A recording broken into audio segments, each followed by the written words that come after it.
Good morning, distinguished guests, member of the faculty, and my dear friends. Welcome to the third day of Conventus 2023, the annual management conclave of International Management Institute, New Delhi. Change is the sole constant of our lives, and our ability to navigate through this chaotic era will define the legacy of the coming generations. Conventus, with its roots in Latin, translates to coming together. Through Conventus 2023, we extend an invitation for you to embark on this journey of understanding this dramatic transformation and mastering the art of successfully traversing it. I, Shikhar Ghai, and I, Vartika Mathur, shall take you through the Corporate Sustainability Leadership Summit of Conventus 2023. This year, Conventus is structured around the theme Embracing the Winds of Change, Strategies for Thriving in Disruptive Times. The theme talks about the importance of proactive transformation aligning with the RUP framework. Rapid.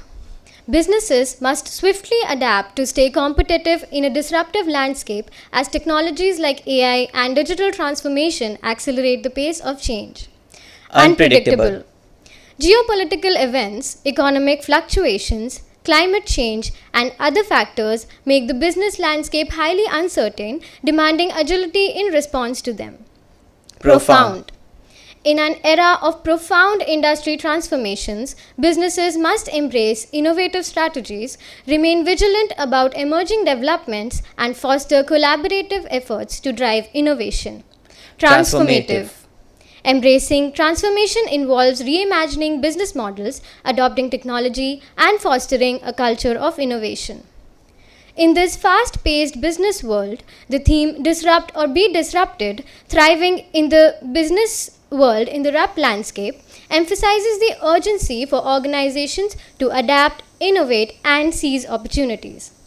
By remaining agile, fostering innovation, and continuously adjusting to evolving customer needs, businesses can not only navigate but also thrive in a landscape defined by constant change. Before we proceed further, we would like to play the Conventus 2023 theme video. The pages of history remind us of the reality that our world can swiftly change its course. Events like pandemics, economic shifts, and unexpected crises echo through the fabric of time. Like a ripple effect, the consequences of these events rapidly reshape the present, creating the perfect chance to gear up and pave the way for an unforeseen future. Adapting to the RUPT paradigm that signifies rapid, unpredictable, profound, and transformative is essential to tread the waters where constant change is the norm. Like a phoenix rising from the ashes, businesses that skillfully surf such changing tides, using hurdles as stepping stones and transform challenges into opportunities, emerge triumphant. To learn from their success, we must reflect on their experiences and grasp what sets them apart.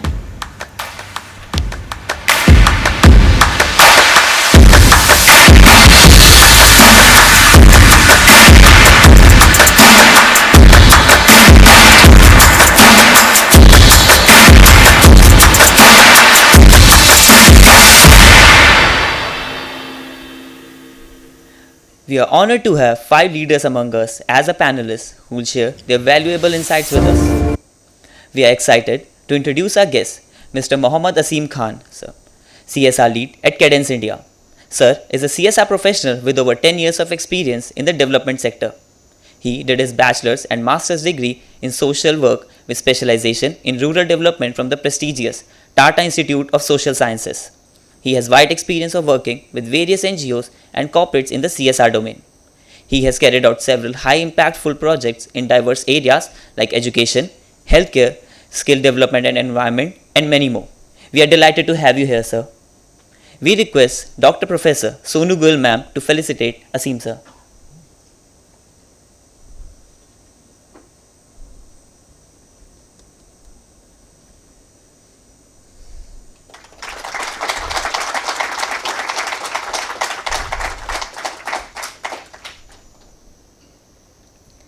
Our next guest is Mr. Prashant Pal, founder and CEO at Pure India Trust.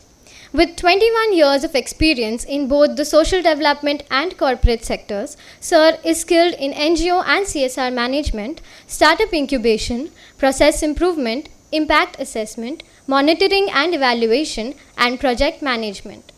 Sir has notably led a business incubation center in Rajasthan, fostering innovation and entrepreneurship and providing mentorship to numerous startups. We are honored to have you here with us today, sir. We request Sonu ma'am to felicitate Prashant sir.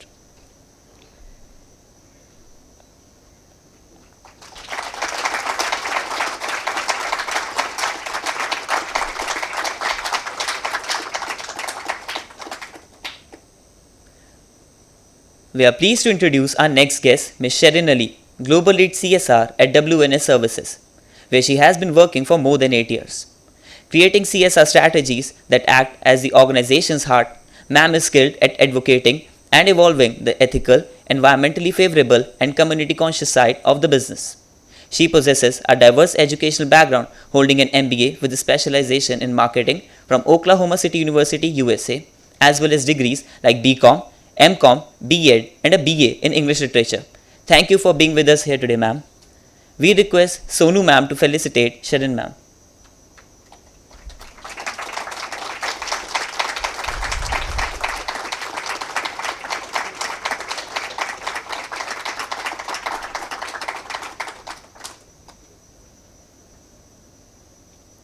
Next, we have with us Mr. Mohammad Farhan Khan, Consultant ESG at PwC India. Sir is a seasoned sustainability consultant recognized widely in the industry for his expertise in both ESG and CSR. He has successfully led and executed over 30 diverse projects, both national and international, covering various pivotal areas. With an aim to inspire, Sir consistently spearheads sustainability webinars for up and coming environmentalists. We are delighted to have you here with us today, sir. We request Sonu ma'am to felicitate Farhan sir.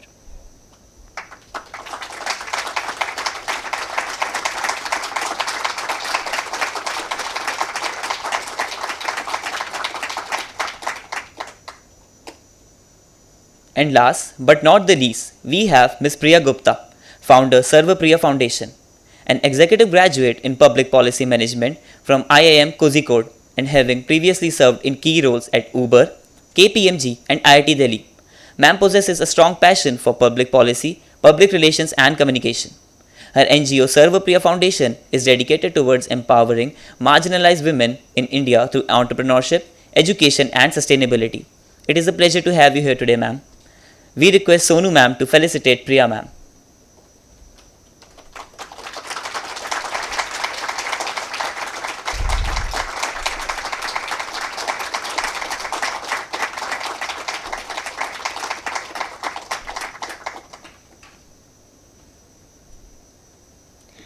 Our moderator for this session is Dr. Professor Sonu Goyal.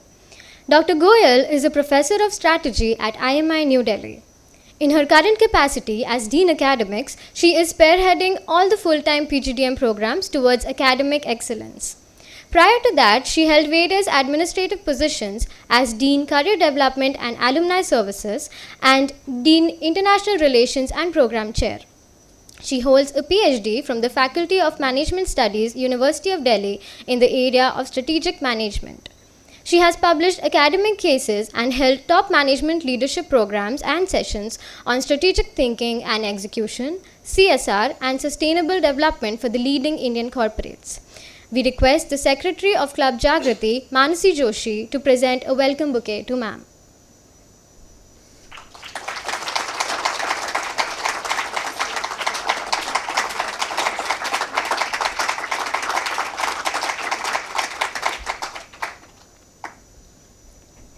In light of the main theme of Conventus 2023, Club Jagrati, the Social Responsibility Cell presents the Corporate Sustainability Leadership Summit under the theme Leveraging Innovative Transformation to Drive Sustainable Outcomes in the Rapid, Unpredictable, Profound and Transformative Environment.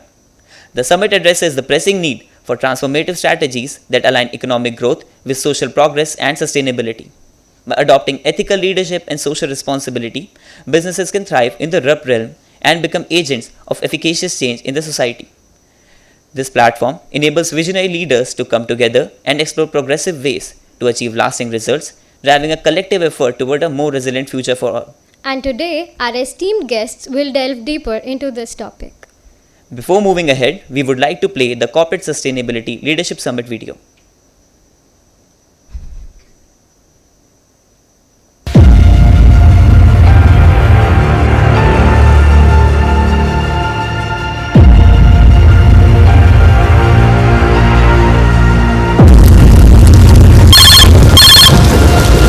So the market crashed.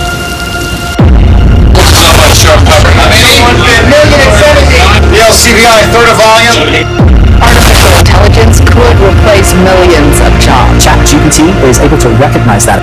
Financial crisis erupted, a crash that most experts did not foresee. Continuing to use the community structures, the construction of the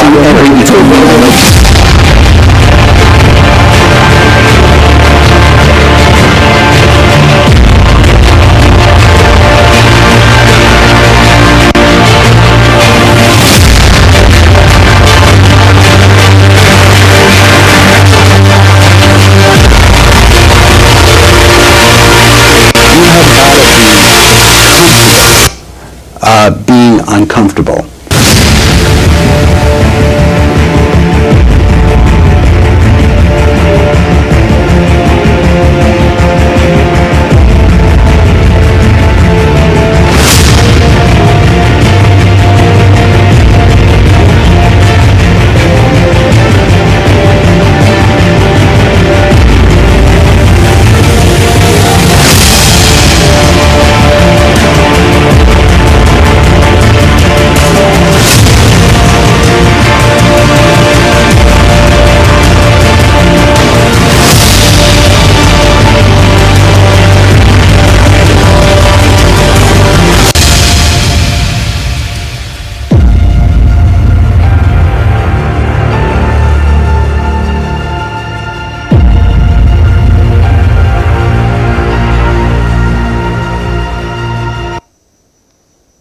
We would now request Dr. Professor Sonu Goyal ma'am to take the discussion forward.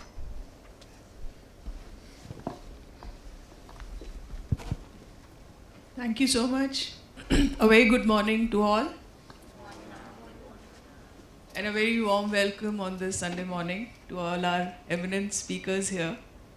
And I'm assuming, or I'm at least hopeful, that whatever we discuss here actually adds a lot of value to your learning and your understanding of what we are here for.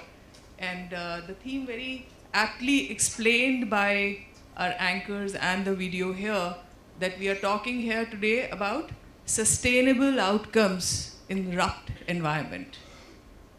Rupt environment, as they have already explained, is something which is extremely unpredictable, very transformative. And in this, when we are looking at sustainable outcomes, it cannot be if we were not looking at innovative transformation, right? So this is what we are here for, to discuss this. And just to set the background or the context for this discussion, because we have a huge number of young minds here.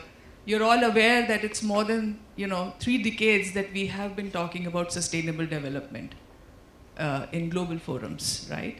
It's more than 2 decades that we articulated the Millennium Development Goals.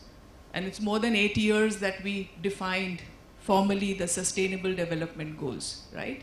And we aspire to attain those by 2030, right? It's a very aspirational, I would say, an ambition that we need to fulfill. And therefore, we are struggling as to how much progress we are making. And what we are realizing is that the outcomes or the progress that needs to be very tangible is probably not what it needs to be, which could be because the change is faster than the progress. In the last many years that we have seen, a lot of our very strongly held beliefs have fallen apart because of extremely incomprehensible changes that have happened in the environment, COVID being one, right?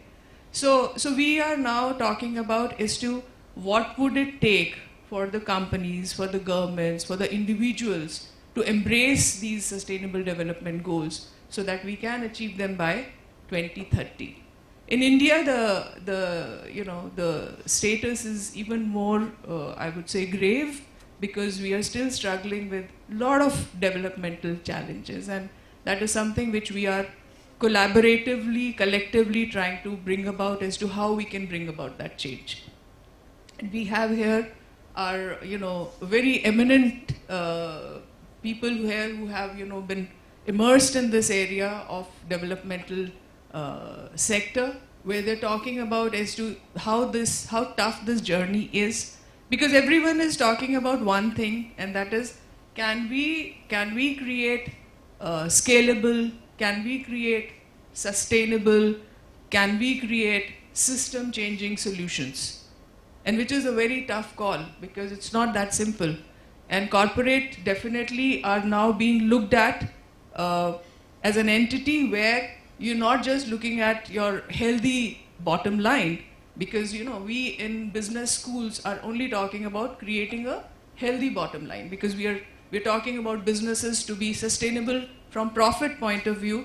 What we are talking here today is, can there be an approach which can look at a balanced bottom line, which is looking at healthier lifestyle,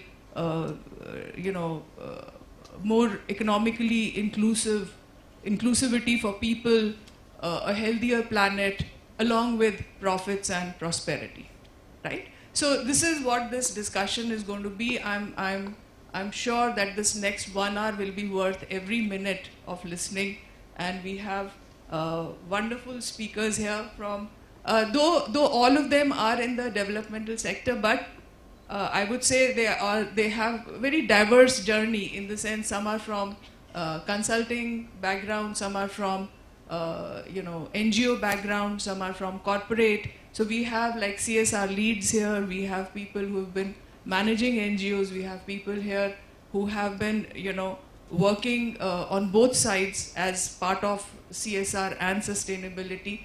And I think we'll also try and attempt here to bring out as to how do we distinguish between CSR and sustainability, and why these two agenda, while being intertwined, are still extremely specific to what they need to accomplish, right? So without taking much more time, I'm going to invite now our speakers to give their piece of advice and maybe share their journeys here. So my first question is going to be with Asim, and he's with Cadence Design, right? And he is a CSR lead. And interestingly, as you would have heard his introduction, it's almost 10 years that he has been in this field, trying to understand as to how do you design, how do you create CSR projects. And so Asim, my request to you would be to just very briefly explain what the CSR is about to the students here, and also tell us as to how do you create high impact projects, what it goes behind creating a high impact project, because you've been working on multiple CSR projects, right? And you have been on both sides, as part of an NGO as well as part of a corporate, where you are actually designing those projects and identifying what projects and how do you create a high impact on the ground. So if you could just educate a little on that and maybe share your experience. Thank you.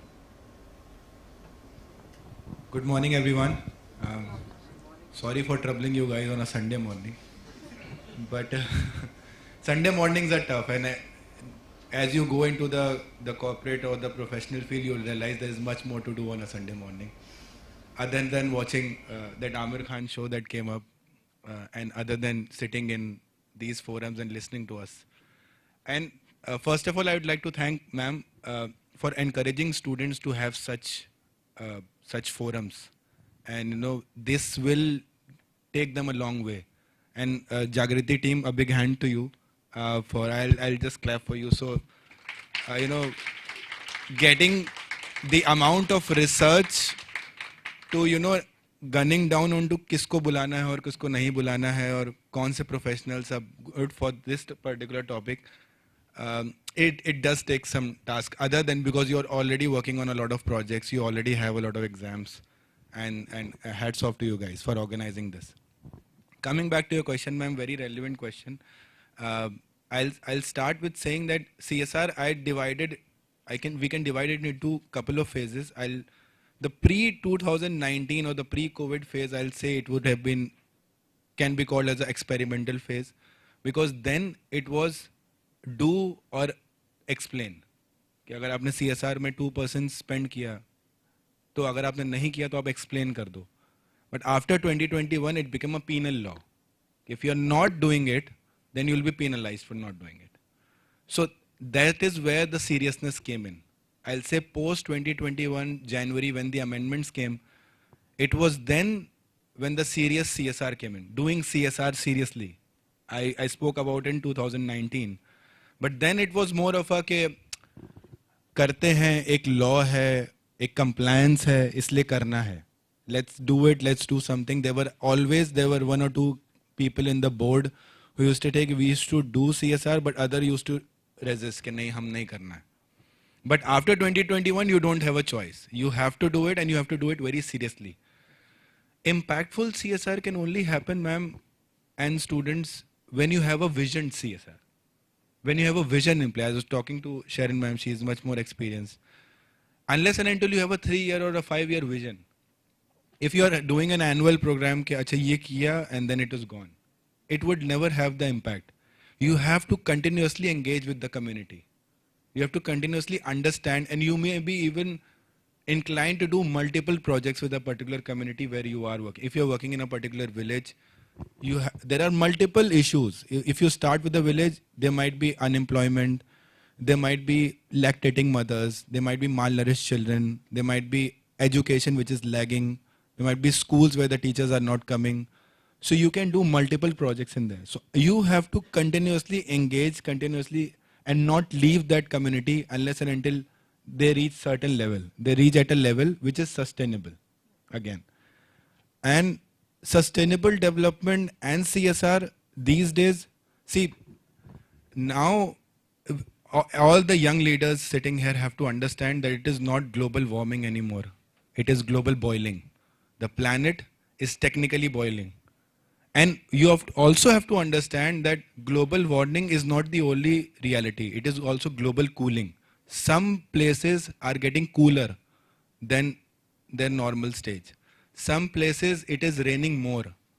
Some places it is raining less. So it is not only the warmth part which should trouble us, it is also the entire climate change aspect, whatever brings it. Some places you might have heard are facing drought, which they were not drought prone earlier, but now they are declared as a drought prone. There are aspirational districts where the government want us to, CSR people, to work more on those districts.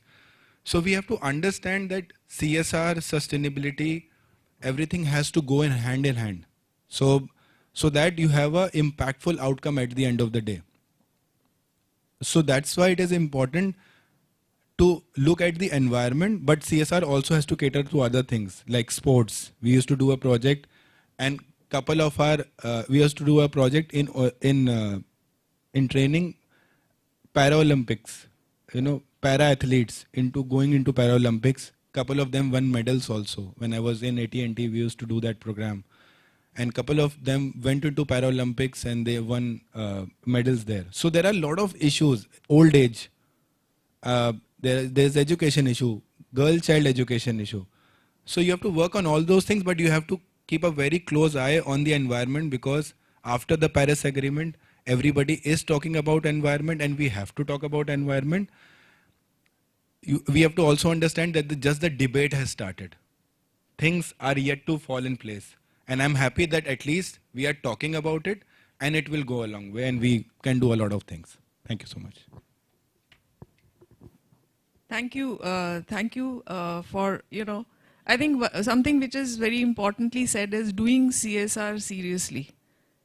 One is that you are doing it because you are in a compliance mode. You have to spend the 2%. And therefore, whatever, you can pick as a low-hanging fruit, that means these are projects which can be done. There are, expert NGOs available. And therefore, you distribute your money across different projects, which is very much a possibility, and a lot of companies have been doing that. But when it comes to doing CSR seriously, you are talking about what is the impact on the ground and how sustainable is it, and how much long-term impact can you make. Therefore, companies have to think a lot more seriously as to what project they would like to, identify for putting their 2% spend, and how much focus would that attempt be. Would it be, of course, most of these CSR projects that we identify in India are aligned to the government's developmental agenda, and therefore in Schedule 7 you will have a large number of activities which are stated there, right? But every company has to see as to what is their core strength, how do they benefit people amongst whom they are actually visible on the ground. So if you're in rural areas, because ultimately we have to understand as to why this law came into being. Why did the government actually introduce this law? And why corporate? Because government is anyways, an organization which is looking at the development of the country. So why introduce this as a law where company has to move away from their core business of doing business and start doing CSR? So that's one aspect that I think we need to examine very closely, and therefore how do you create that impact and how do you build that impact over a long term? My next question is to Mr. Prashant Pal, and thank you so much for being here with us. If you would remember his introduction, he has been a mentor for startups and incubators, and especially in Rajasthan, he has had a very long experience. So, as I said, that it's a collaborative effort. You have governments, you have NGOs, you have individuals, right? Now, social enterprises is one big entity which can make a lot of difference on the ground. Having more social enterprises. Social enterprises are not exactly NGOs because they have a sustainable model, right? So what is the opportunity for our graduates here to create social enterprises? What is the business opportunity there within sustainability, which can be exciting for them, because it's ultimately the management expertise which counts. Whether it's a CSR project or whether it's about setting up a social enterprise, how do we make that an exciting space for them? Thank you. Thank you, ma'am. So can we make it a little light, everybody? When I'm actually scared. When everybody wearing tie, wearing suit, चश्मा लगा रखा है, सब आपको देख रहे हैं, ऐसा लग रहा है कि कितने पढ़ने वाले बच्चे हैं, कितने इंटेलिजेंट माइंड्स हमारे सामने बैठे हुए हैं, कितने सीरियस हैं. अब इन लोगों को क्या सिखा सकते हैं? Is it possible? सबने कैट दिया था ना, कैट का एग्जाम सबने दिया, किसी ने नहीं दिया? ऐसा हाथ ऊपर करो जिसने नहीं दिया. जैसे मैंने करा, मैंने कभी नहीं दिया. तो आप इतने पढ़ने लिखने वाले हो तो ज्ञान तो आप अपने आप अरेंज कर ही लोगे. इज इट पॉसिबल और नॉट? सही है ना? तो कल रात को कितने बजे सोए थे मेरे? Can somebody tell? जो 12 बजे बाद सोए थे वो हाथ ऊपर करो जरा, ईमानदारी से. जो सोई नहीं वो भी हाथ ऊपर. हाँ, जो सोई नहीं वो भी हाथ ऊपर करो, 1-2 लोग, क्योंकि आज करना था ना अरेंजमेंट. हाँ, तो अभी आप सोचो कि जो रात को 12 बजे बाद सोए हैं बड़ी मुश्किल से, ठीक है, तो कुछ रील्स भी देखी होंगी, और उसके बाद आपको 7 बजे टाई लगाकर इधर आना है, तो अभी आप कितने लोग सो रहे होंगे? क्यों फालतू में बातें करना है? सस्टेनेबिलिटी. तो जल्दी सोते तो जल्दी अच्छे से हम इधर आते, तो that is called sustainable environment. आपका माइंड भी तो सस्टेनेबल होना चाहिए, मुझे ऐसा लगता है. इज इट राइट और नॉट? सो जो अभी पीछे सो रहे हैं, मैं उन लोगों के लिए किया था क्योंकि मुझे दिख रहे हैं कुछ ऐसे हो रहा.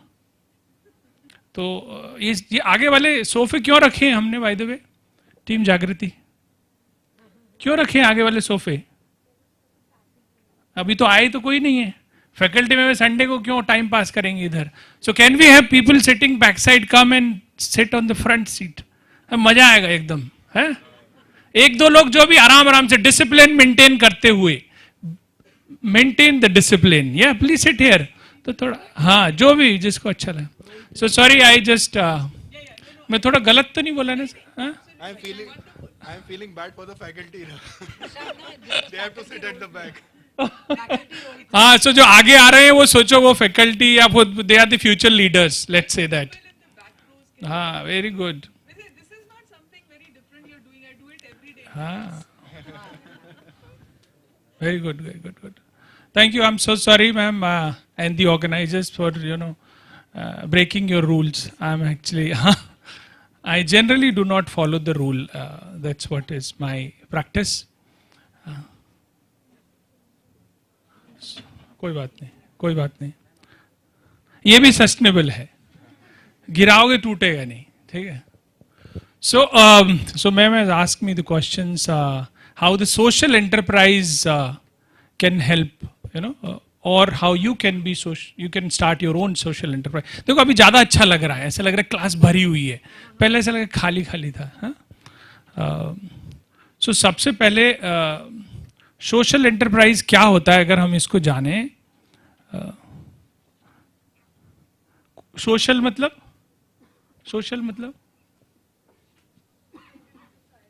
हाँ, तो कोई भी अगर हम काम कर रहे हैं जिससे समाज का अगर भला हो रहा है तो that is called social enterprise और सोशल बिजनेस. और सोशल एंटरप्राइज मतलब एंटरप्राइज थोड़ा सा आजकल ये इंग्लिश में बड़े बड़े भारी भारी वर्ड आने लगे हैं. Because I am from A village, मैं हिंदी मीडियम में पढ़ा हुआ हूँ, उधर ही थोड़ा मेरा हुआ है, तो थोड़ा ये भारी भारी वर्ड से थोड़ा मेरी जान पहचान कम है.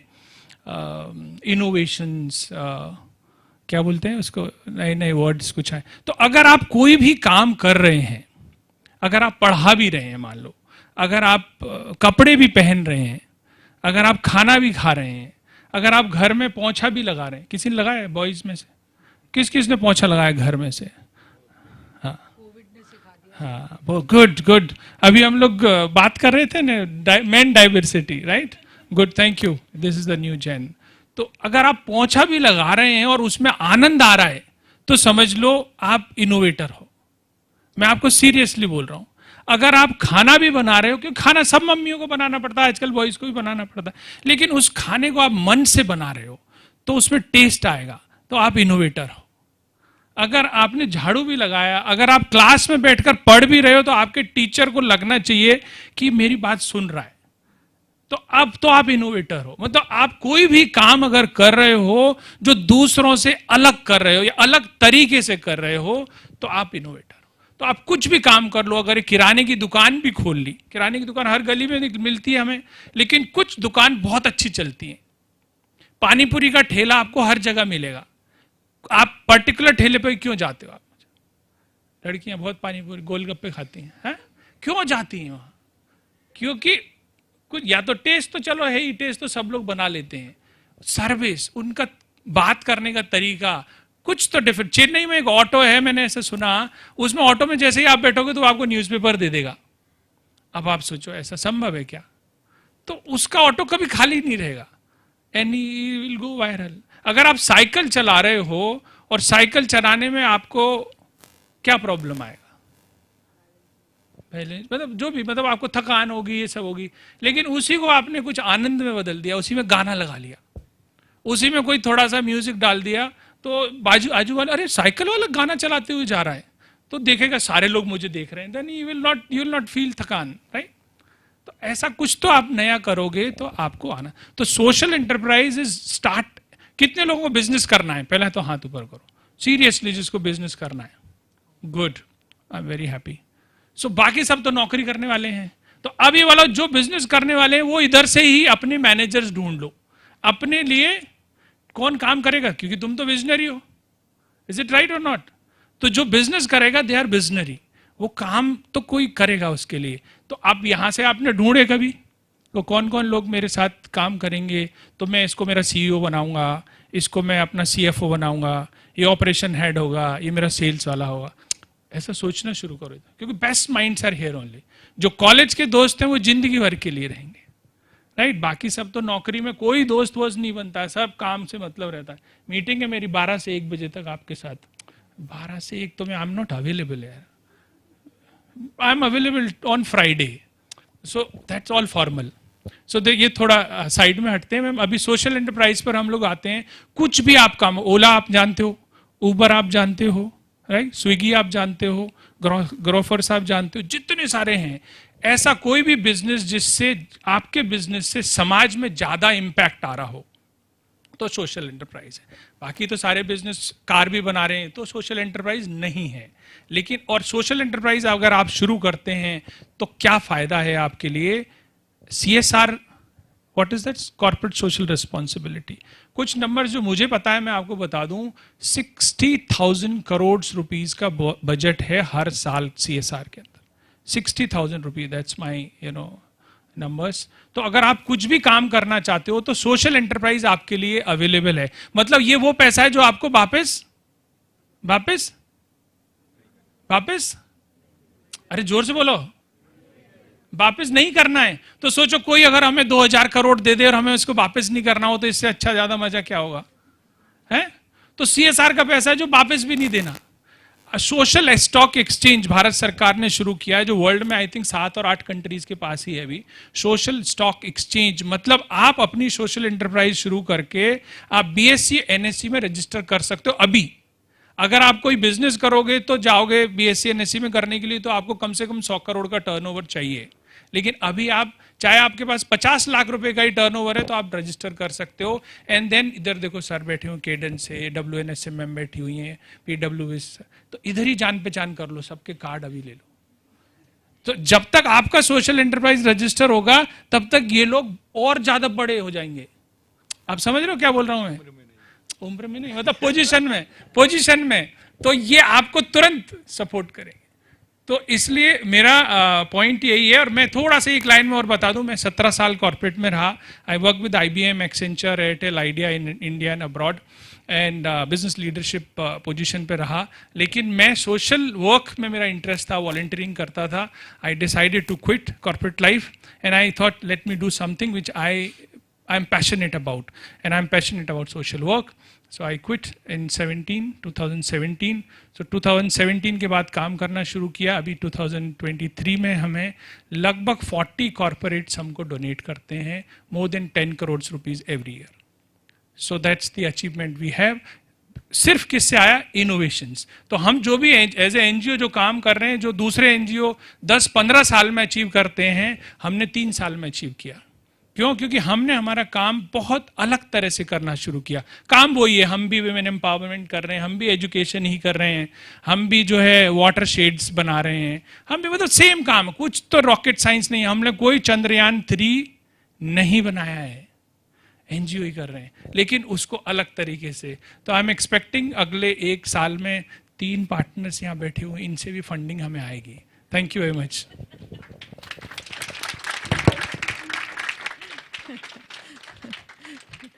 Thank you so much, Mr. Prashantpal. I think it was a wonderful discourse because I think what I really liked the most, because when you're talking of innovation, you don't have to really think of Chandrayaan 3.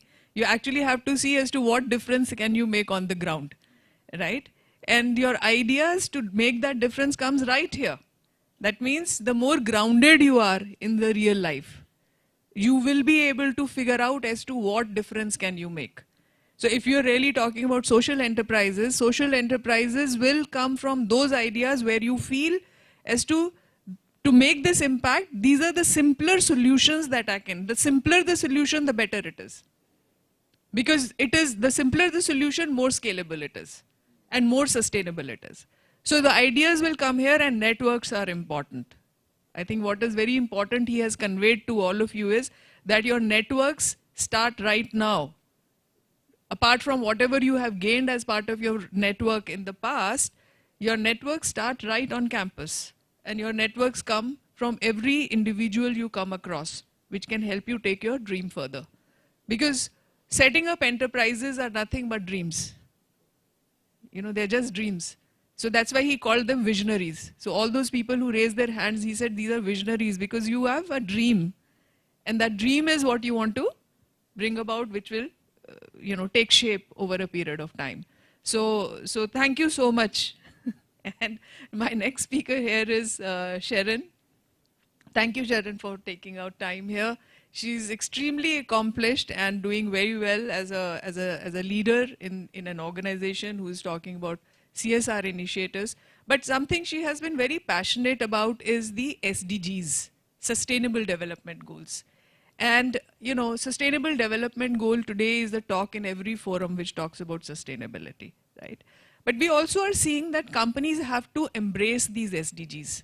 Most corporate, while talking about, at least in India, most corporate, they are also mandated to do CSR. But there is another framework you have to follow when you're talking about, you know, your initiatives, your business strategy, your activity, your entire value chain. You're also talking as to how do you embrace the sustainable development goals. So sustainability reporting, which is almost essential across all profit-making companies, especially if you're a listed company, because SEBI's mandate is to come out with sustainability reporting. So how do companies strategize to embrace SDGs, right? How are they trying to see to it that a lot of their activity is aligned to what we can achieve with respect to SDGs? So if you could reflect a little on this and tell us a little more on that. Thank you. Sure. Yeah, so good morning everybody. And I think Asim covered all the thank yous for Jagriti and all of you being here on Sunday and stuff like that. So, yes, so, yeah, so I won't go back into that. But one thing, while we will talk about SDGs, one thing as individuals that you are here on a Sunday morning, there is something driven you that, you know, what is it that is going to be of importance in our lives that is going to take us to the next step, right? So all of us sitting here, we have accomplished, we took our degrees and, you know, we've done stuff and at the end of the day done stuff which we loved and we came here. But one very important thing for all you management graduates is that, you know, you are going to step out into the world after a year or two, right? Now, when we talk about CSR, we talk about sustainability, we talk about all the laws, we talk about the different, like, you know, regulations that have been placed into the world. Now, if I give you a simple analogy, like, you know, where you're driving on the road and you are made to wear a helmet. Yeah? Why? Because you want to safeguard yourself in case you have this thing. But if you follow the rules and if you are compliant before itself, maybe the helmet will not be required, right? In case you feel that, you know, I can be that way. So for us to, when I say us, I'm wanting to feel like a student today. So for us to understand why CSR, why sustainability and why an MBA, why a management course, right? Why are we doing a management course? First and foremost is to, you know, either set up your own business or to get a good job somewhere. And once you get a good job, obviously the expectation from you is to start showing the P&L in good light, right? The shareholder has to be very happy with you, correct? That is the first, and that is what we are working for. The first P&L that we are doing good for is my dad's or my mom's, right? Because, you know, she's investing so much money into my education and I have to, like, you know, do justice to that, right? That is the mindset that we've got. But what is happening is, why CSR is, with the shareholder approach, when we are focusing on, you know, getting the best out of any job or any company, we are just overlooking what is the damage that we're doing, right? As individuals, we are overlooking the damages that are being done. A lot of innovations, so many things that are coming up, which are utilizing natural resources, which are throwing out emissions. But what is happening? iPhone is selling, you know, there are so many things that are, you know, coming up in the market and I want to be one of those innovators. I want to get there. But when I'm innovating, what am I destroying? And that is why this entire CSR has come into place. And trust me, when you go out into your jobs tomorrow, you will have to make decisions which are relevant to the innovation as well as to the world. Right? So when ma'am told me to talk about the SDGs, the United Nations has prescribed some sustainable development goals. They've got 17 sustainable development goals. and they've, of course, I won't go into that. They prescribed and identified areas where we are potentially damaging.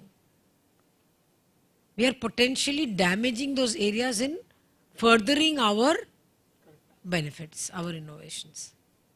So what do you and me, and just think in your mind, like, think in your mind, who are the successful guys who are coming up, flashing all over the place? People who have taken into consideration both today and tomorrow. Unless that balance is set, you might, get a quick start. You might get produce something and get a quick start, but then you will fall because you're not sustainable. You're not doing it in a way which is required to go into the future. And that is the only thought. And I'll give you maybe a 30-second gap. I'll just stop talking. Just think about two purposes in your life. Any two purposes in your life. It could be anything. What is the purpose in life? Leave alone all the academics and all that stuff. Just think about two purposes.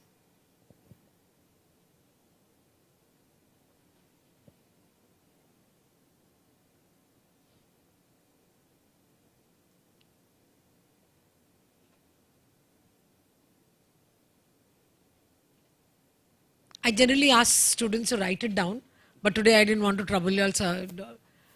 So you know what? The purpose in your life, to fulfill the purpose in your life also, you need to walk a path which is balanced, right?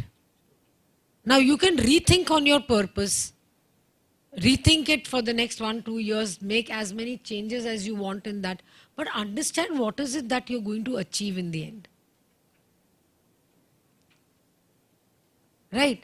Because at the end of the day, when you're going back from work or when you're falling asleep in the night, you have to be satisfied that you have done what was required to be done, what was beneficial to everybody. Right? That is the power of purpose. And that emotion and that the passion that you will be able to put into anything that you do. Like just now sir said, even when you're selling a pani puri, or you're driving a cycle, the passion that you're able to put will be backed by your purpose. And I'm sure, like you said, most of you all have given your CAT exams, you've got all the knowledge everywhere on Google, you can search out all the laws, all the goals and all. But what we need to take back today from our, from this discussion, because all of us are passionate, all of us are here for a purpose also. Right? So what we need to take away is, what is it that is going to make me, me?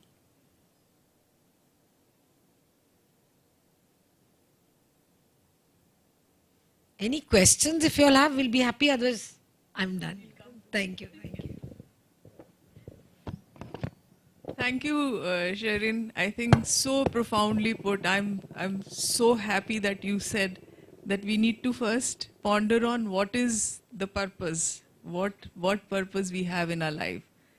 And I think it's the most difficult thing to decipher, especially at your age. मेरे को तो फिर भी थोड़ा सा दिखाई दे रहा है. But at your age, I think it's the most difficult thing for you to, at this young age, to think of what your purpose in life is, right? So I think it's a very profound thing, and I thank you so much for putting that thought in. Yeah, the seed of thinking of what the purpose will be, and therefore defining me.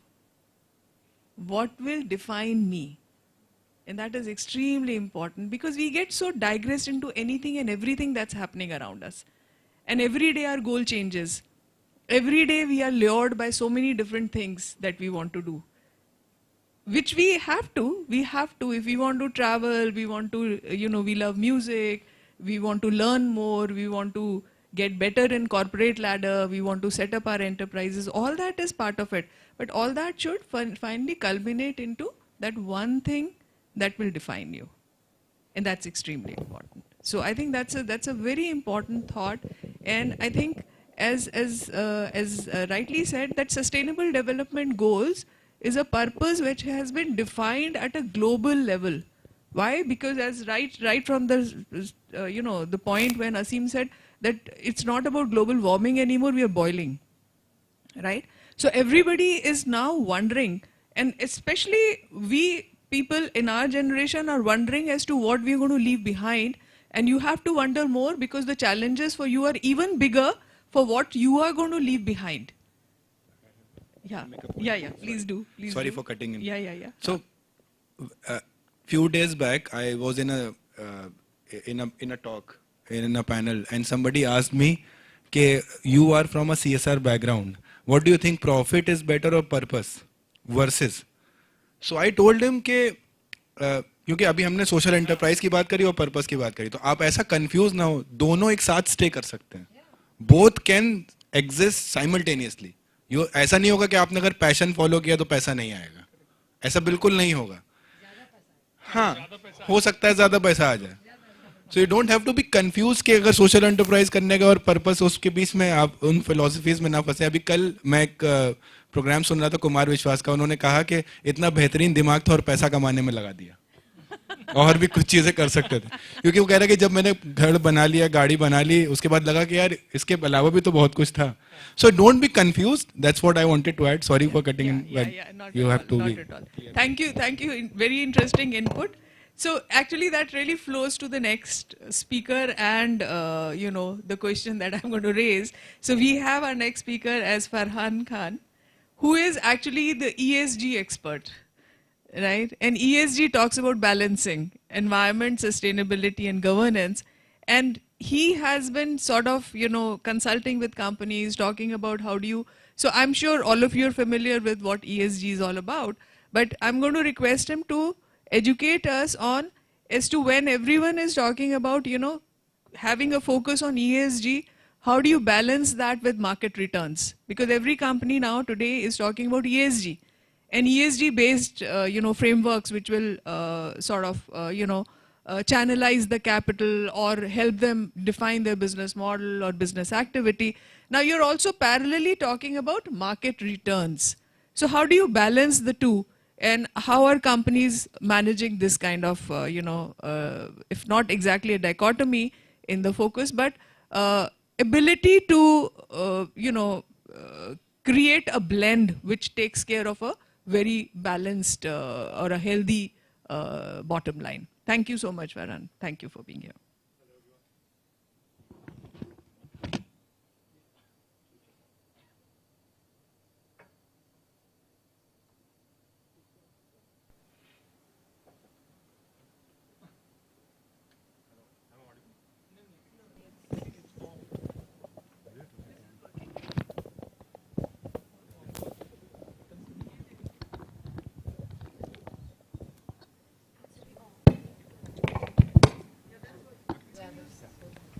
Hello everyone. First of all, to talk about sustainability, how many of you are aware like what exactly sustainability is? Just raise your hand. Okay, that's good. And what about ESG?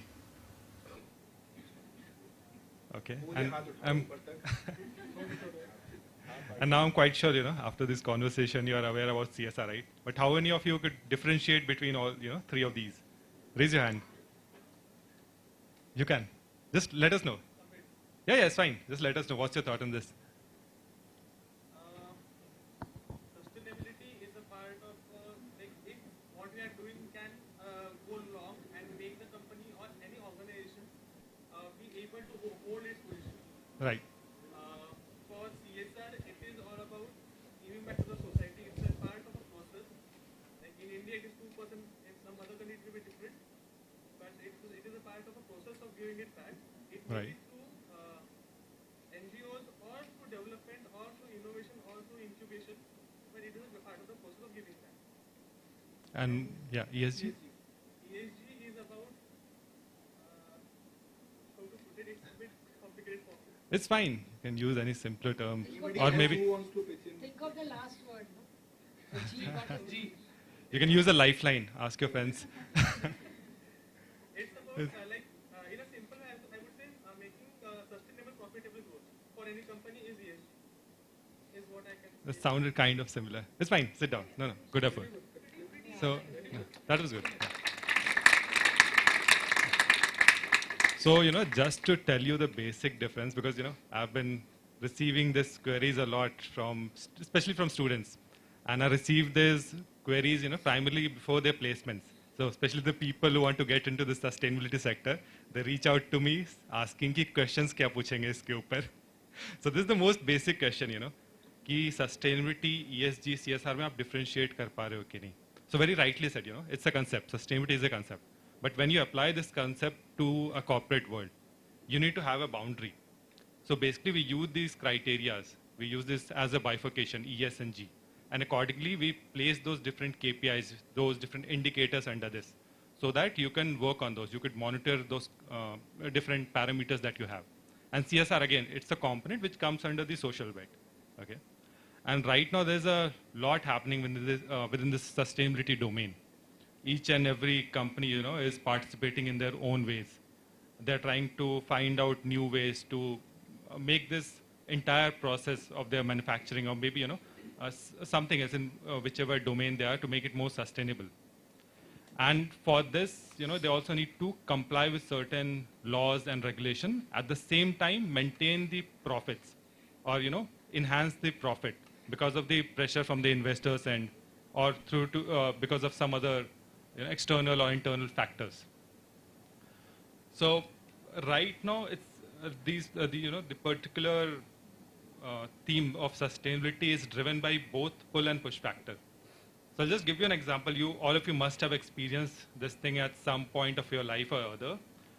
Whenever you're questioned in a classroom, you're given some sort of task, a homework, maybe during your school days. And when you come back to school the very next day and the teacher asks you, किसने किया? काफी सारे हाथ उठते हैं. But when the teacher asks, किसने नहीं किया? People shy away. They refrain from raising their hand. And it's kind of, the similar kind of thing is happening with these corporates. The government is questioning, the investors are questioning, the global organizations are questioning. And these corporates, they need to come out with a report. And nobody, wants to be that guy, कि हाथ ऊपर नहीं कर पा रहे. They want to report, on something or the other. And in order to report, you need to have that capacity, you need to have that understanding to work on different criterias, to work on these different domains of ES and G. Okay? And that's where we come in, me being from a consulting background. We're often asked this question, to how exactly do we take this ahead? How do we prepare a sustainable strategy for our organizations? And especially these questions comes from the companies who belong to this industry of oil and gas, or maybe into this domain of textile, because they produce a lot of waste. Okay? They emit a lot. And to work on these KPIs, you need to have certain skill sets, certain capacities. And if you're working in the sustainability domain, the best part is there's no limitation on the skill set that you have. You could have any background, because there's no limit to the ideas that you can use to make a product or a particular process sustainable. If you are a company who's into production of electricity, maybe you could have someone at the position of sustainability management who has this engineering background. If you are an IT company, you would prefer someone who has this IT mindset and who could handle this entire bit, because they are primarily concerned about data privacy, data leakage. And there's this huge difference between sustainability and maybe ESG and CSR. That in CSR, primarily you're focusing on the external stakeholders. And we're talking about ESG, you're focusing on everything. So if you're a kind of person, who likes to question a lot, that's me. And that's the reason why I'm here. So while I was in college, I used to question these corporates and all, a lot. So I used to, get their mail IDs and used to ask them certain questions on the social bit. At that point of time, the sustainability was not the talk of the town. And right now I'm doing the same thing with corporates. And it's because of the compliance that, they need to fulfill. And when you are into this sustainability domain, you have this power, or you have this, it's a very natural phenomenon that you need to report on these parameters, so you have to be questioned on these parameters. So basically you can question on everything. Even right now, if you're sitting in this particular room, you can question about these, water bottles kept over here. So what's happening at the time of production? You could talk about the labor who are getting involved in this. Are they getting the minimum wages as per the compliance of the particular state? Or you could ask the question, what's happening after the use of these bottles? How sustainable is it? How are we polluting the environment through our governance mechanism or through our product? And it's something on which all the companies are working. The latest example, I remember last week I opened Zomato. The first page that you get, this keyword, sustainable, I think it's transportation or something. I don't remember exactly. So, there's no limit to this thing, sustainability. And at the same time, it doesn't affect your profit much. Initially, it might, because you'll have to heavily invest on the capacity building of the manpower that you have. For example, if you're working in the sustainability domain, or if a company is willing to work on sustainability, there's no limit to it. You need to work on the products, you need to work on the processes, you need to work with the community. So for working with all these different stakeholders, you need to involve all your manpower, all your different departments. So all of these departments need to, and you need to have this capacity. You need to have this understanding how exactly you're going to function, how exactly you're going to make this process to work around this bit. And this has to come from within the organization, not by an outer external factor. And right now, I feel very happy to say that in the Indian context, I see a lot of work going on in this domain, especially from the board level. Whenever we are in this board meeting, the topmost management, they discuss on each of these KPIs. They talk about capacity building of their manpower. They talk about their progress accordingly, as per the sustainability related measures. What could be their goals? What could be their target? And how exactly they're going to achieve that? So it's definitely going to affect profit during the initial days. But in the long term, it's going to be very much beneficial. Because if you are into any product manufacturing, you have a limited amount of resource. And once it's exhausted, your business is going to collapse. So if you're working in the sustainability domain, you're going to work in a way that the resource doesn't get exhausted. So that's going to extend your lifeline. And right now, the stakeholders are very much aware. All the stakeholders, be it the investor or the consumer, all of them are aware about climate change. And we have this social media network, because of which it's easy, for each and every news to reach to each and every stakeholder. So that's something which helps these companies to be sustainable. And that's one of the reasons why the profits of these corporates, they do not lower down, because of their sustainability related practices.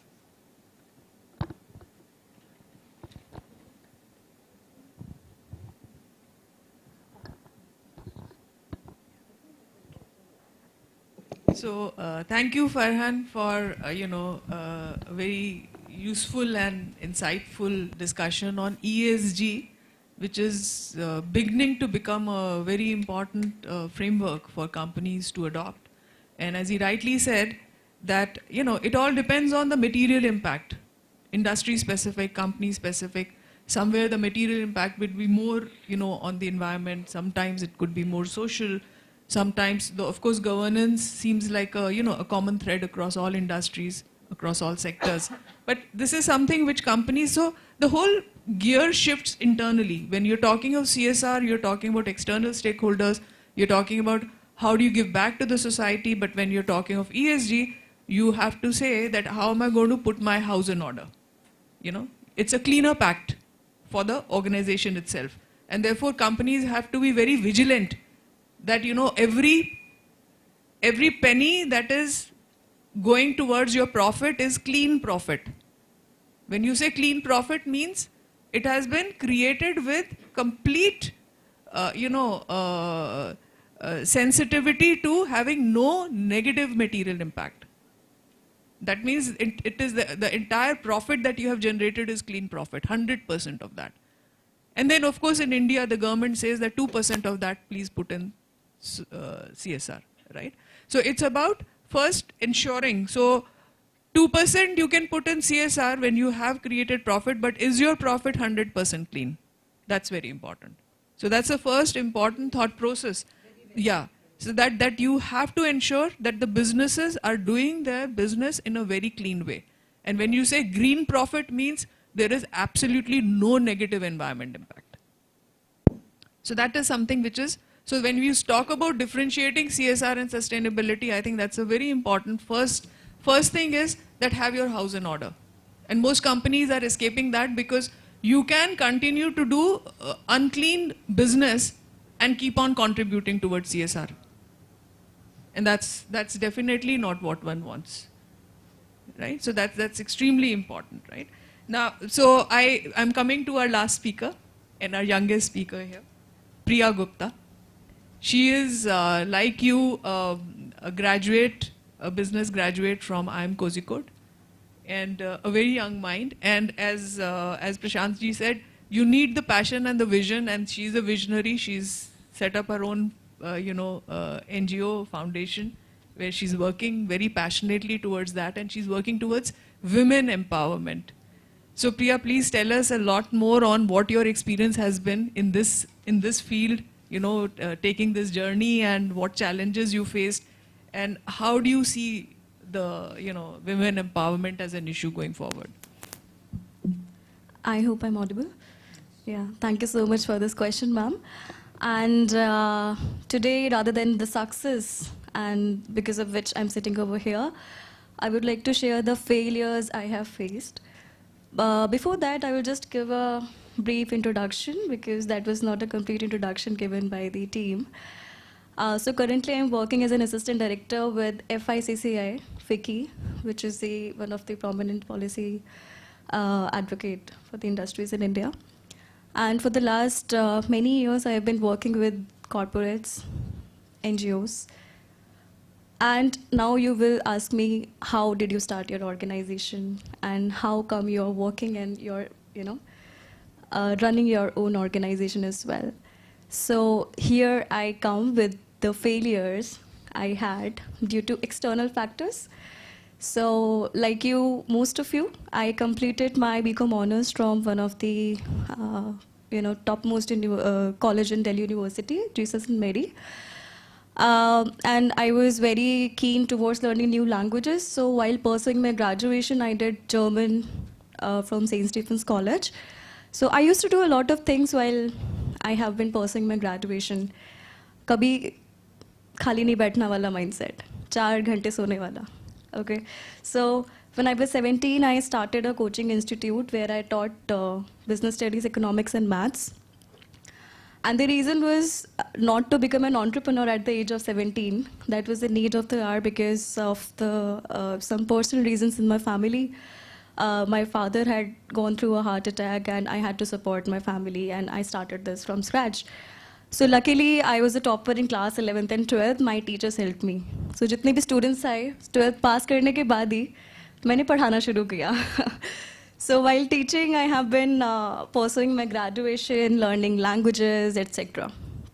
So by end of the graduation, 3rd year, I got an offer from Frankfurt University for MSc in finance. I was very much interested in learning, finance and strategy and going abroad and coming back because German तो आती ही थी, इतनी अच्छे से नहीं आती थी, but आती थी. It's a very tough language. So, but again, life happened. I got to know that I developed a tumor, which is cancer. So I had to undergo a surgery. I had to leave everything behind, the offer that I had from JP Morgan Bombay, and along with this. So सब कुछ छोड़ दिया. एक turmoil आ गया. That is a failure. So अब लगा कि क्या करें? क्योंकि 3 महीना आप बेड पे हो, आप कुछ नहीं कर सकते. You can't even stand. So I felt कुछ नहीं हो सकता.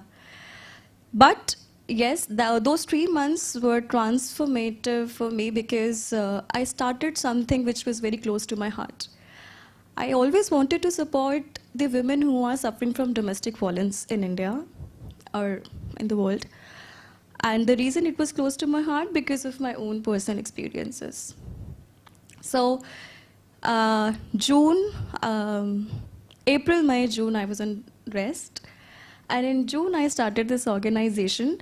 I leveraged online and digital platforms like LinkedIn and Internshala. So tab ye aaya tha, right? So Internshala really helped me to get internships. I did internships during my graduation into various startups. into different departments. एक तो hit and try वाला दिमाग है मेरा, एक में finance कर लिया, एक में HR, एक में business development, जानने के लिए कि मैं क्या कर सकती हूँ.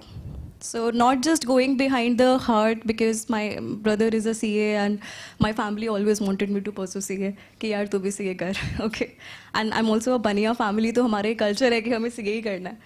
So yeah, so I just did the hit and trial in my life and फिर जब June आया, online platforms, internship, I hired students like you, pan India, in different parts of India. And initially for the 6-7 months, I wanted to know what kind of issues which women are facing in India. And until you know the issue, जब तक आपको problems पता नहीं होंगी, तब तक आप उस पे काम कैसे करेंगे, right? So all those students were given a project that go to any remote area near your, proximity, in your proximity, and come up with a baseline survey, okay? And that baseline survey was standardized. कि एक family में कितने लोग हैं, कौन काम कर रहा है, that demographic survey you can think about. So all those questions, we had the data after 6-7 months. And while that, I have been working with Uber as a marketing consultant. And after Uber, I started my journey with KPMG. That was a great journey. KPMG में काम करते हुए FRM, you must know FRM. Financial risk management, I completed that. So by end of 1 year, I have been getting promotion as well. But मेरा दिमाग ऐसा है कि मुझे अगर जो चीज़ नहीं करनी, I will not do it. No matter who is pressurizing me or who is forcing me or no matter what I'm getting into it. I realized in the last 1.5 years while working for the NGO, that is Sarvir PF Foundation, by the end of the day, you talked about purpose. I felt happier. सोने से पहले happiness होती थी कि यार ठीक है, next day even if I don't wake up, I'll sleep happily. I left KPMG. Then I started working with IIT Delhi as a project consultant, and that project was heavily focused on women entrepreneurship in India in partnership with DPIIT and Startup India. So that particular project for 2 years gave me a lot of experience and a lot of experience to my organization as well. How? Because I interacted with the women entrepreneurs in North India in every state. So while interacting with them, I got to know those few of them are coming from the privileged background, but most of them are coming from the rural areas and urban slums. So earlier I got the data. Then I interacted with the women entrepreneurs coming from different strata of society, and henceforth we started developing projects and programs in our NGO based on focusing on women entrepreneurship. Because slowly and steadily I learned and my team learned that it's not just about empowerment, it's about enablement, right? Empowerment, ठीक है, कर दिया. काफ़ी sessions हम करते हैं, awareness sessions you see in different colleges and in different places, a big events happening. But by the end of the day, we are sitting over there. People who really needs our help, they are not here. They're not getting the help, right? They're not even aware about ESG, sustainability. Like sir said, ये बहुत fancy words हैं उनके लिए, right? उनको ये है कि उनको एक दिन में 3 टाइम रोटी या 2 टाइम रोटी मिल जाए, काम हो जाए, बात खत्म. So we started focusing our projects on women entrepreneurship, sustainability, education, health, etc. And while working with IIT, I met and I interacted with people from ministries or bureaucrats or even from the industry now. Like ma'am said, networking is really very important for your personal and your professional growth.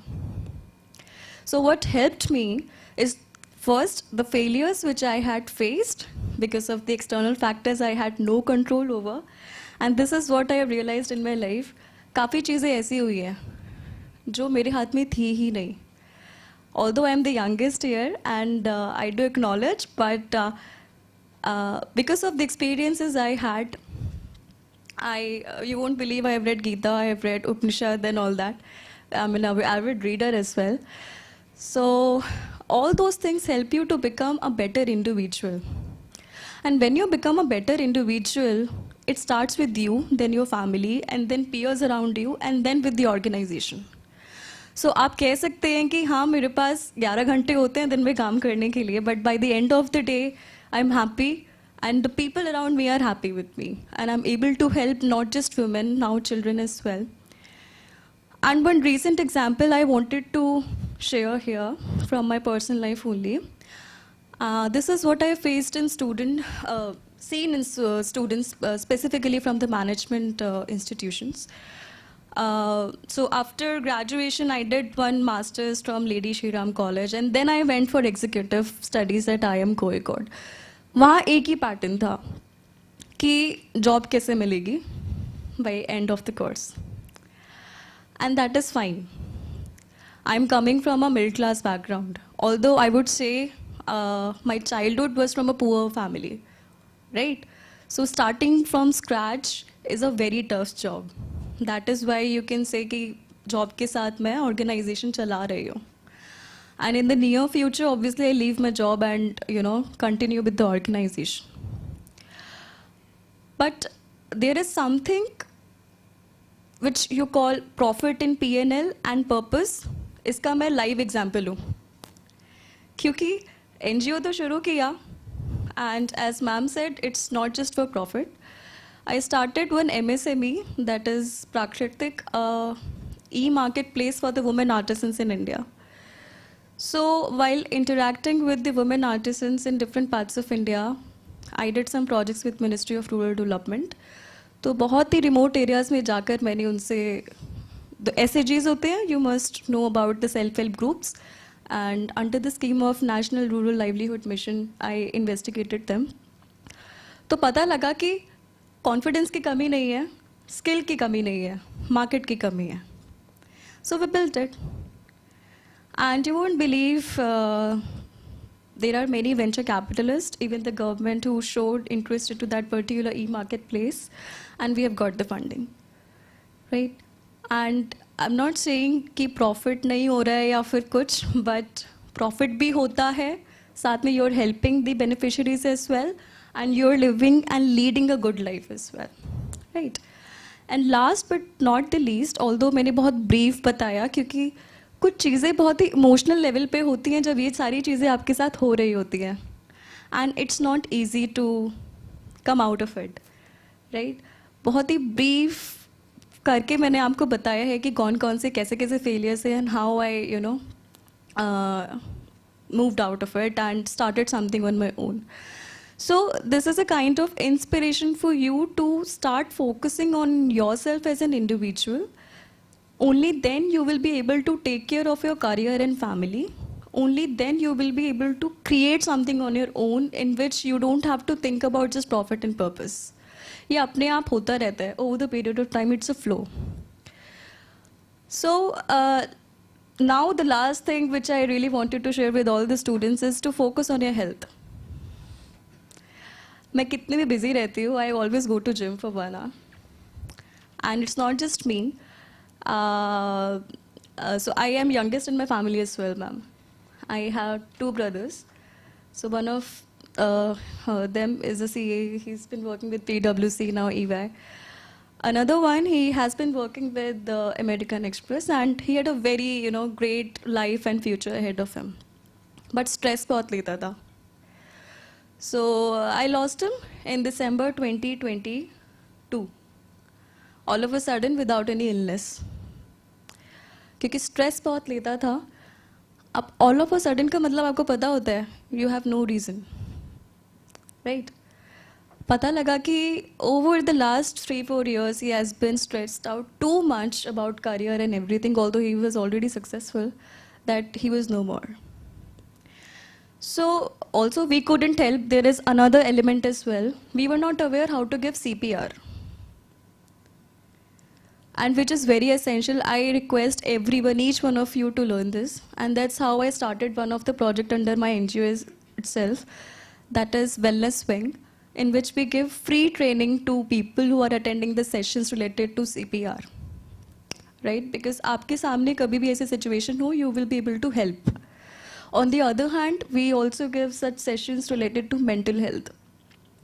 So mental health के बारे में बहुत buzz है social media पे, but don't keep it to the social media itself. Apply those things in your real life as well. Have a proper diet. अगर gym नहीं जाना तो go on running. आपका कितना भी busy schedule हो, I understand. I was also a student. Even now I am a student. I am pursuing PhD.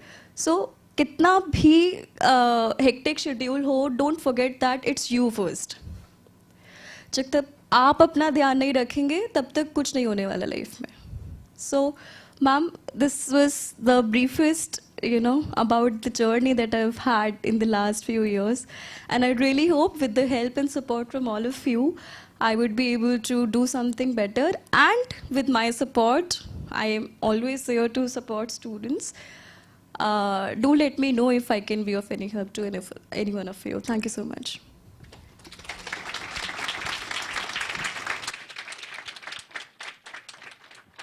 Thank you so much, Priya, because I think she's a live example of how do you manage the rupt environment, right?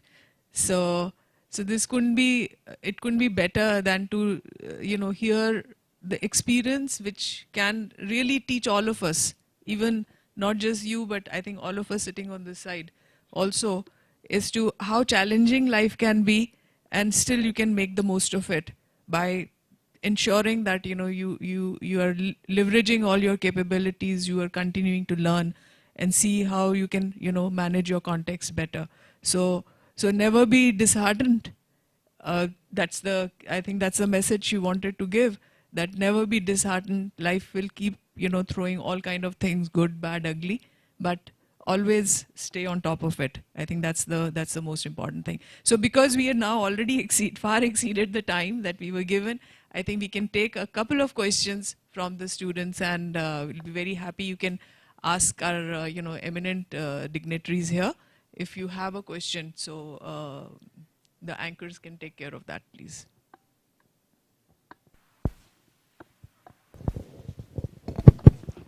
Hello, I'm Raghav Zoshi.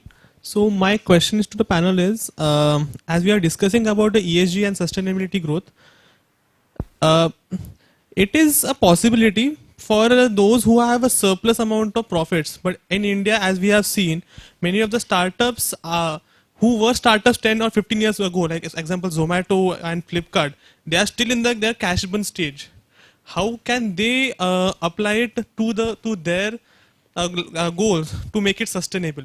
And if it is even possible, because they are still not profitable enough to do it.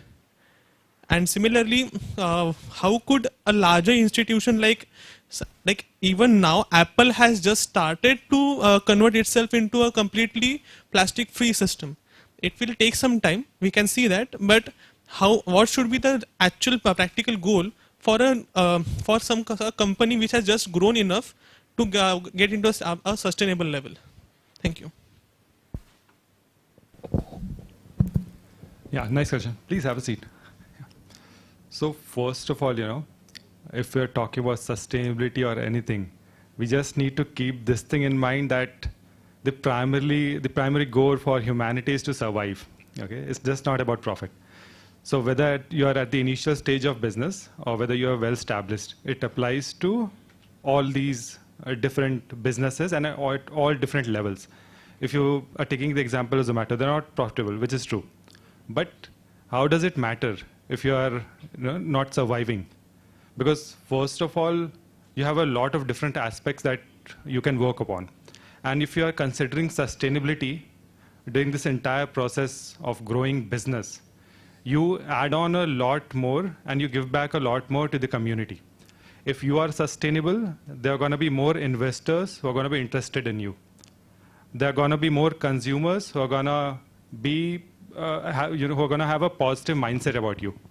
For example, me being from a social domain, if I get this option of choosing between two companies, I'll first of all look upon a few parameters which differentiates it from the other one, and those parameters must be non-financial in nature.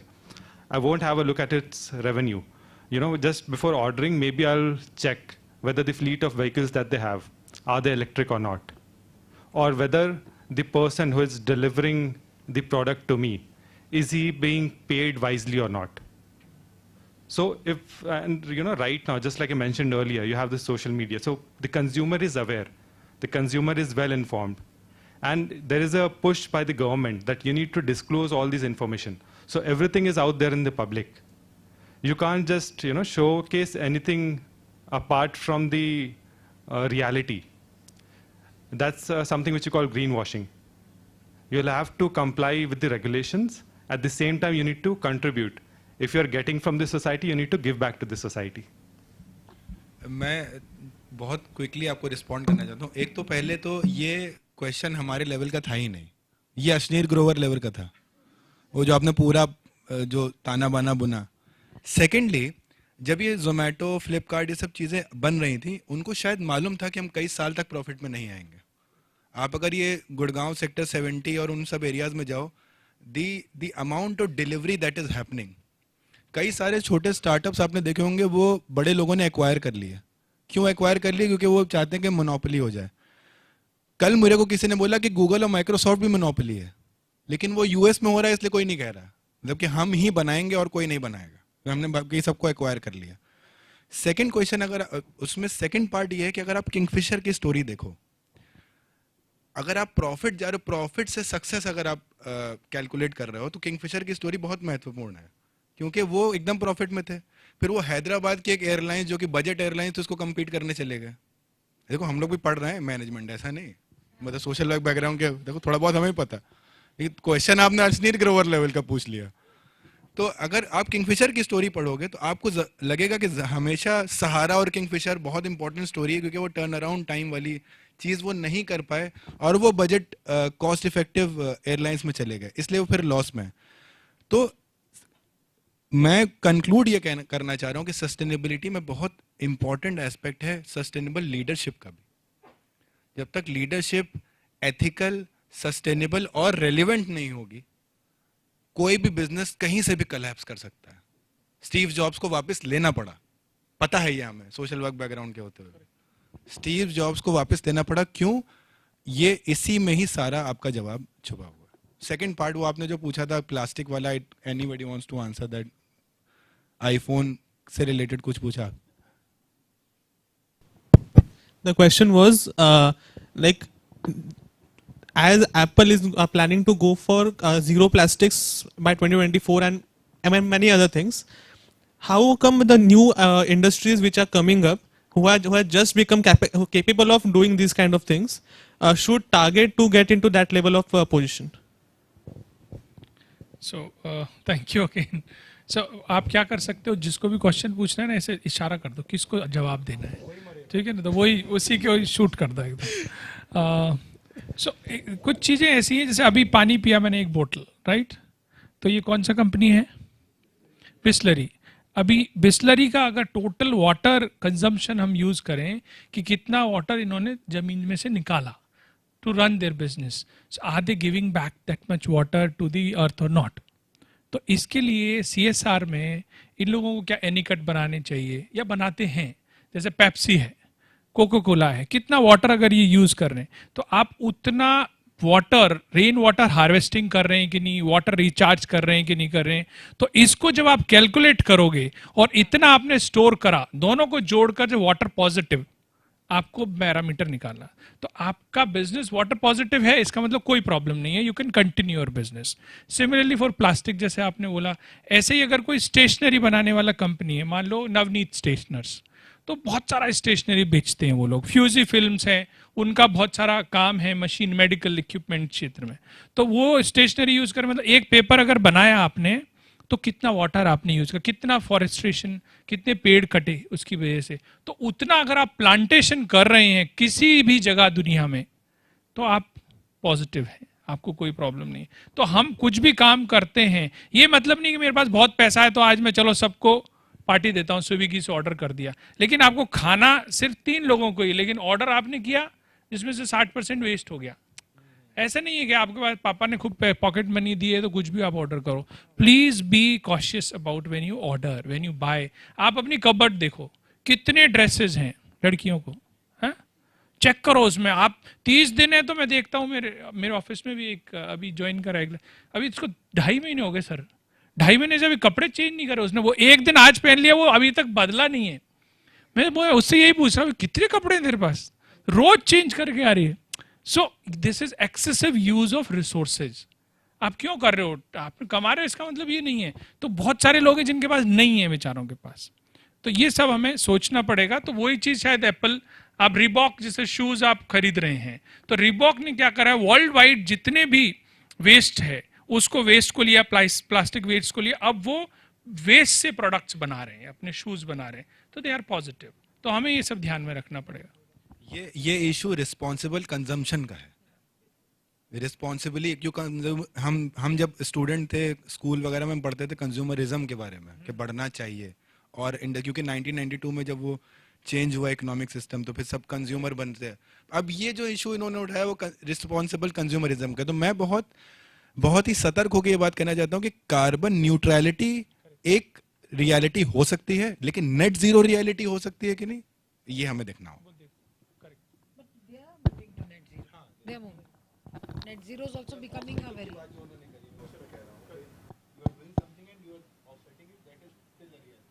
And this entire offset and the ESG thing, it is not only related to the company, because the entire stakeholder the paradigm is coming on that point now.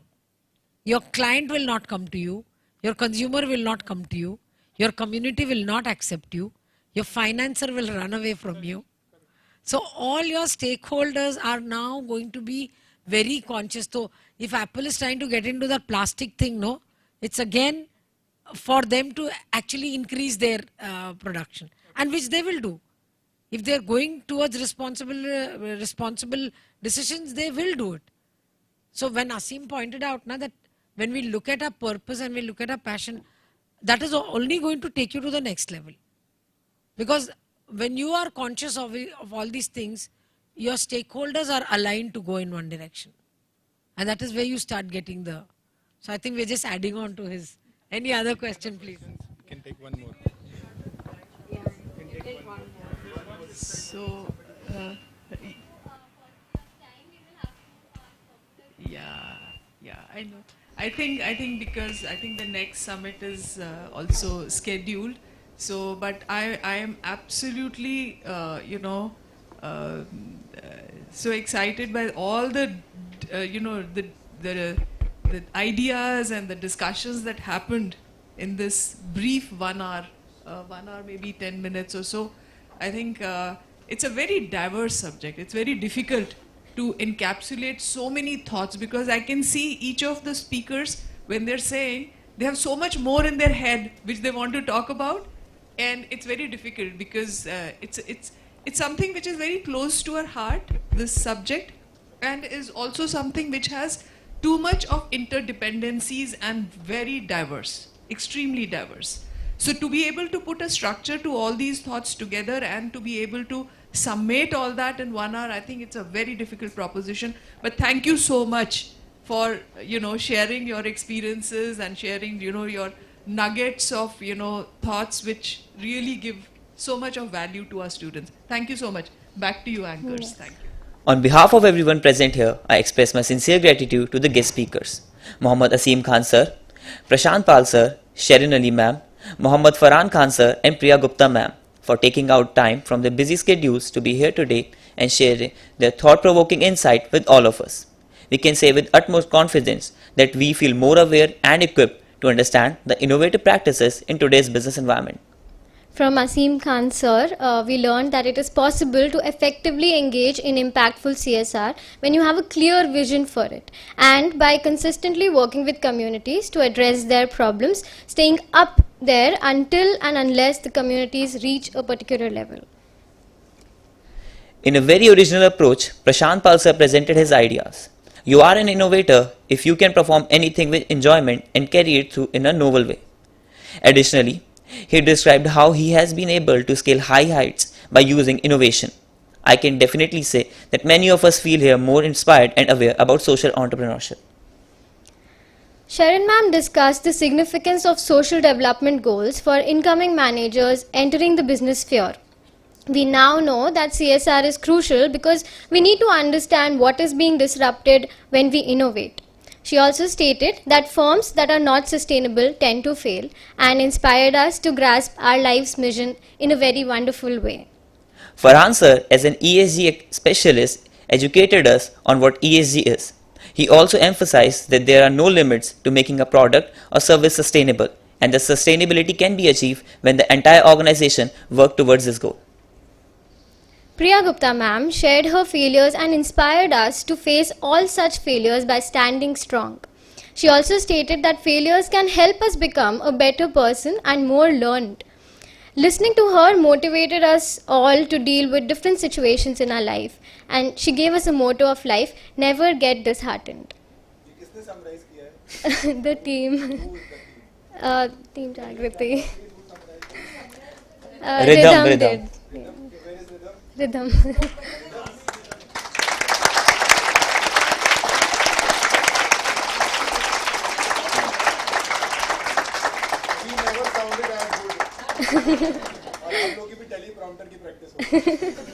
Thank you, sir. I would like to take this opportunity to once again thank Dr. Professor Sonu Goyal ma'am for consenting to be the moderator for the session and for making the session highly interactive. Thank you, ma'am. Ladies and gentlemen, with this, we conclude the Corporate Sustainability Leadership Summit. We are certain that the session has been very enlightening for each one of us present here. I would like to take this opportunity to commend all the guests, participants, speakers, professors, students, and the staff of IMI for making the session an unparalleled success. We would also like to express our heartfelt gratitude towards our esteemed sponsors: Phoenix Global, Recode Studios, RPSG, Fresca, Power Grid Corporation of India Limited, The Hindu, Easy Diner, Silgo Retail Limited, Orient Electrics, Business Standard, The Tarzan Way, Sehgal Doors, Safe Express, Bank of India, ICICI Bank, Adda 52, Mad Over Donuts, and MS Sham Stores. Their support and collaboration have been instrumental in making this event a resounding success. Now, we would like to request Sonu ma'am to present a token of thanks to our esteemed panelists. Mr. Mohammad Asim Khan, sir.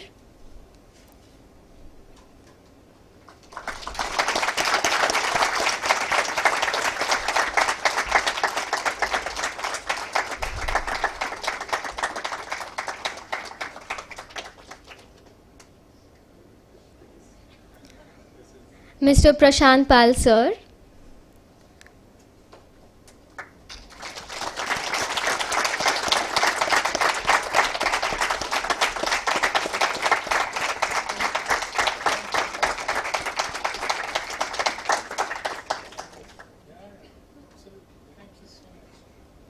Ms. Sharon Ali, ma'am.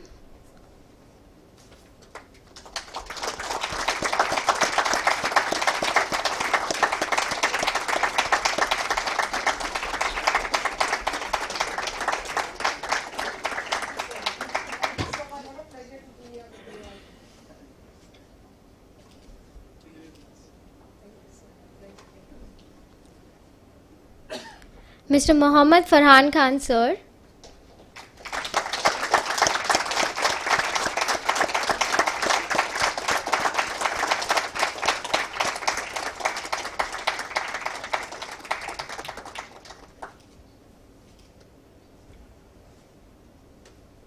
And last but not the least, Ms. Priya Gupta, ma'am.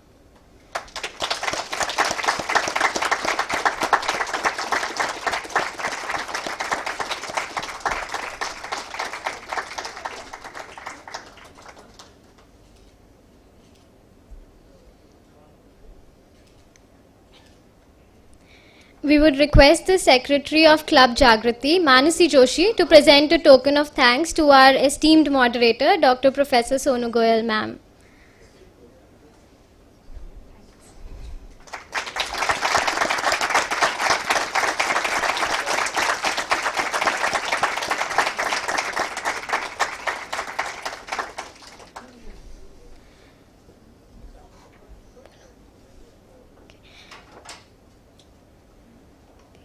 Now, I request the organizing team members and the student council to please come up on stage for a collective photograph with our esteemed panelist and moderator. Thank you all.